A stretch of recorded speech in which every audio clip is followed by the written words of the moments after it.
Aditya Birla Group.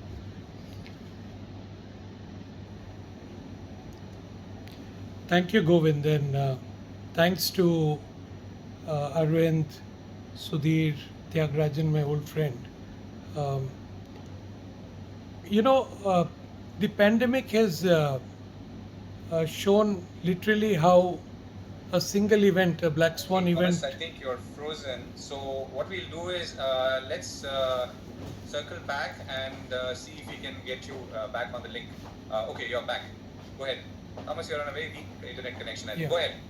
Yeah, so what it really, the pandemic has shown is how fragile the world is, and how a particular event like the pandemic could bring the whole world on its knees.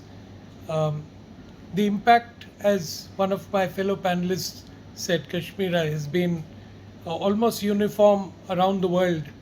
And I think the need for balance has been seen to be the most significant.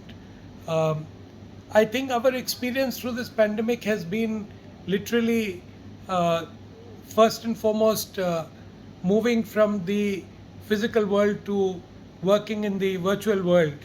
This was achieved quite seamlessly because we were well connected, and I think within a couple of days, despite the closure of plants, we could connect with plants, our offices around the country and around the globe, um, and we could get moving. I look after a 7 country operation, which is truly global in size, and we could actually start virtual meetings, we could do town halls, and do a lot of communication during this period. So I think there were a lot of learnings, and I think the IT connectivity and the need for being quick and agile is the right word in the virtual world was very, very important. So I think that's worked out very well.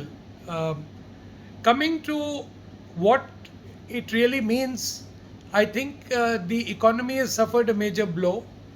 Many sectors are coming back and coming back quite well. In fact, we just heard from Hakeem, the cement industry is back.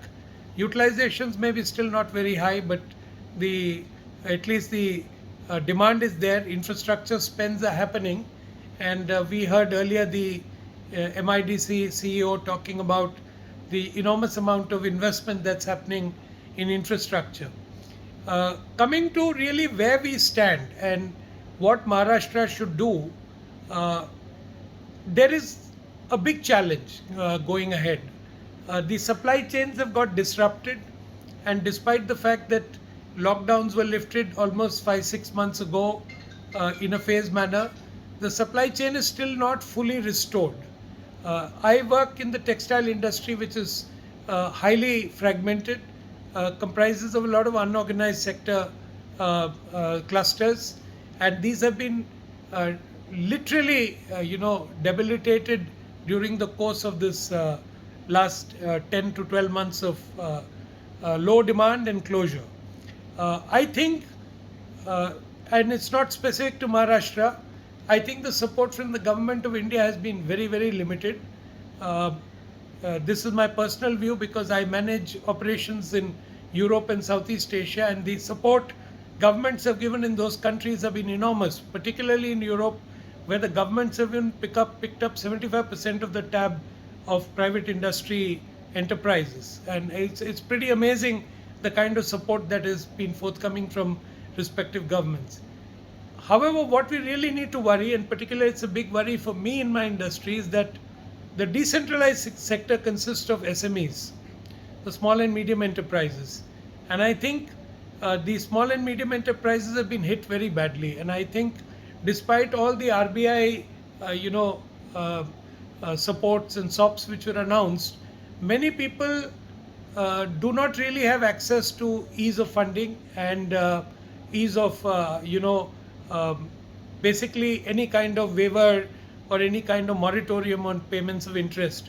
You can imagine the state of a guy in the hospitality industry where there is virtually no demand and he has to service his existing debt. So forget about new debt, he is unable to service his existing debt. So I think, Maharashtra can take a leap forward. It's been one of the leading states in the Indian context for decades, and uh, it was very heartening to hear about the infrastructure. I think, as mentioned by the MIDC CEO, investment in infrastructure, whether it's road, ports, airports, are a must to really develop the Maharashtra economy. Secondly, I think instead of using a shotgun approach, it may be worthwhile for government and industry bodies like CIIs to identify a couple of sectors. The sectors which would be very relevant where Maharashtra is extremely competitive. It could be automobiles, it could be chemical industry, it could be health, it could be textiles. I mean, there are a number of industries, and think about what can be done. Maharashtra is a big agriculture producer. The food processing industry is something we've been talking for a long time. I think my friend Mr. Tyagarajan is well aware that from the early 2000s we were been talking about developing the food processing industry through CII, and this really has not really happened despite all our intentions. And similar is the case with textile industry. The government has announced mega clusters, they've announced integrated parks. In the last 10, 15 years, I've seen really nothing of value coming up. They've again announced in this budget that they want to set up the integrated parks.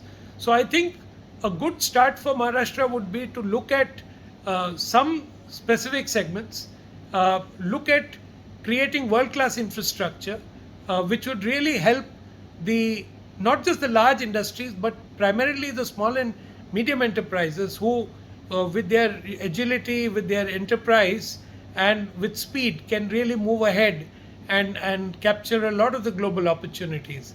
And I think going forward, there is a great opportunity for Maharashtra, and great opportunity for all industries which have a competitive advantage in this state. And I think it is for us to seize it together. Thank you.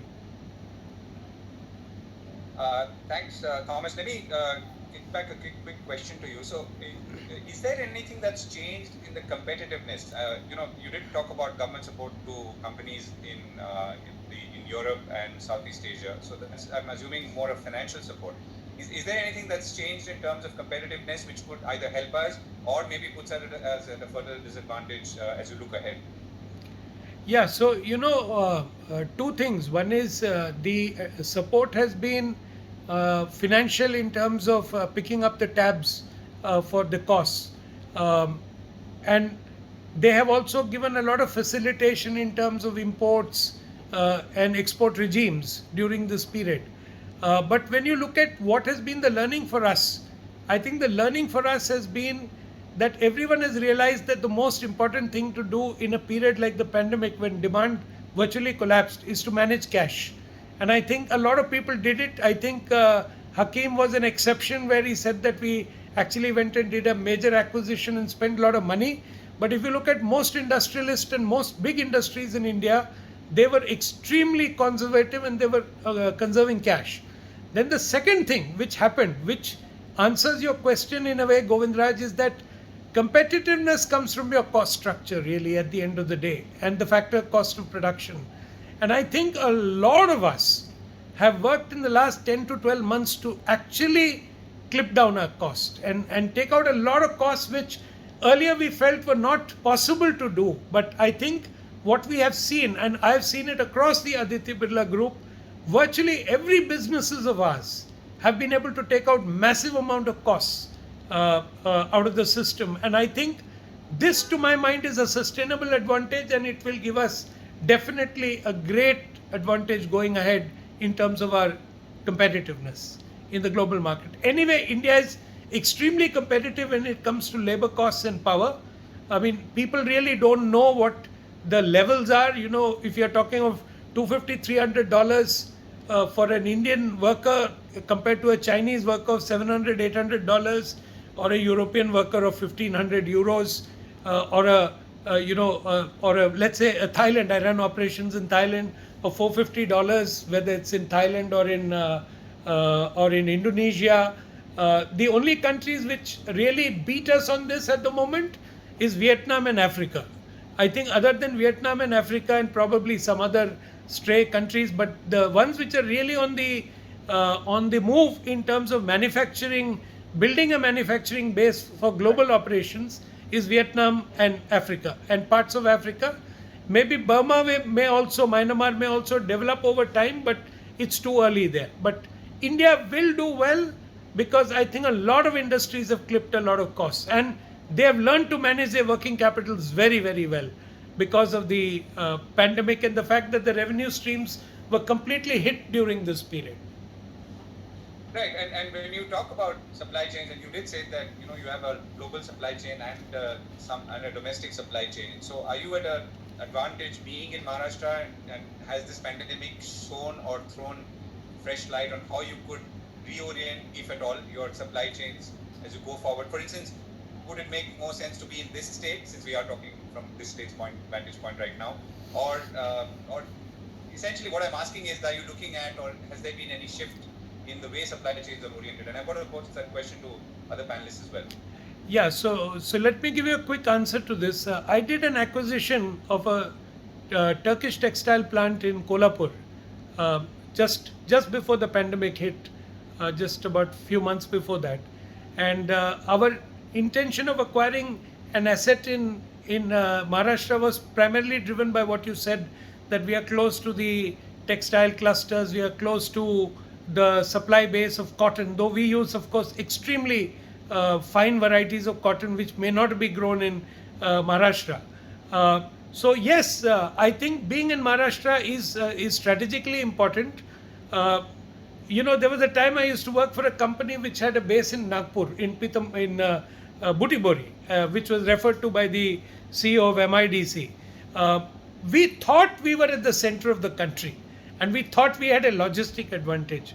But actually, it did not pan out really that way because the infrastructure on transportation had not evolved to the extent that it really gave the advantage of being, let's say, in Nagpur, which is almost like the center of India. And I guess Airbus also put up their industries there with the same intention. So I think the mixed bag. I think MIDCs are very progressive, they're very supportive.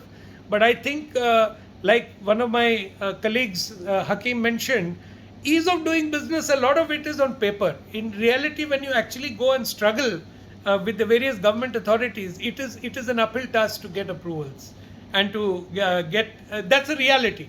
And we face these realities on a daily basis.